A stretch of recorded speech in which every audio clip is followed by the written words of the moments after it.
रोजाना में हम ऐसे कई काम करते हैं जिनके बारे में हमें पता तक नहीं होता, इसलिए हम लाए हैं ऐसे दैनिक काम जो लोग अक्सर जीवन में करते हैं किंतु वे गैर कानूनी है।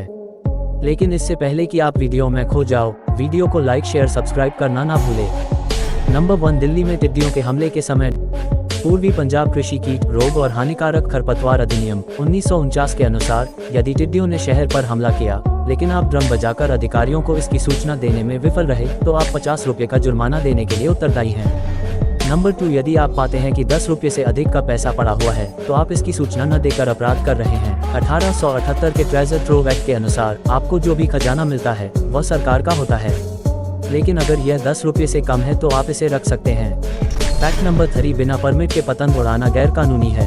1934 के भारतीय विमान अधिनियम के अनुसार जो कहता है कि आपको विमान उड़ाने के लिए परमिट या लाइसेंस की आवश्यकता होती है, पतंग उड़ाने के लिए आपको भी इसी तरह के परमिट की आवश्यकता होती है। फैक्ट नंबर 4, मनोरंजन के लाइसेंस और नियंत्रण स्थान सिनेमा के अलावा 1960 के अनुसार यदि एक ही मंच पर एक ही समय में 10 से अधिक जोड़ों को नृत्य करते हुए देखा जाता है तो कानून में जोड़ों की संख्या को कम करने या पूरी तरह से बंद करने की शक्ति है। फैक्ट नंबर 5, सड़क किनारे विक्रेताओं से अपने कानों की सफाई या अपने दांतों को ठीक करवाना गैर कानूनी है। डेंटिस्ट एक्ट 1948 के चैप्टर 5 सेक्शन 49 के अनुसार भारत में स्ट्रीट डेंटिस्ट्री अवैध है। नंबर 6, आत्महत्या का प्रयास करना अवैध है। यद्यपि आप सफल होते हैं तो यह ठीक है, क्योंकि कौन देगा सजा ऐसे में, लेकिन आईपीसी की धारा 309 के अनुसार आत्महत्या का कोई भी प्रयास कानून के तहत दंडनीय है।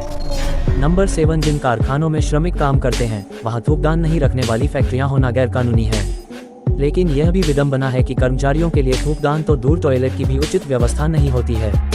नंबर 8, क्या आप जानते हैं कि कारखाना अधिनियम 1948 के तहत महिला श्रमिकों को रात की शिफ्ट में काम करना भी अवैध है। यदि ऐसा कोई करवाता है तो उसे इस अधिनियम के तहत उचित दंड दिया जाएगा।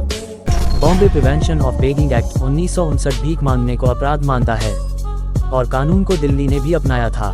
दिलचस्प बात यह है कि अधिनियम के तहत अभी तक कोई मामला दर्ज नहीं किया गया है, जिसका मतलब यह होना चाहिए कि हमारे शहरों में कोई भिखारी नहीं है, लेकिन हम सभी जानते हैं कि ऐसा नहीं है।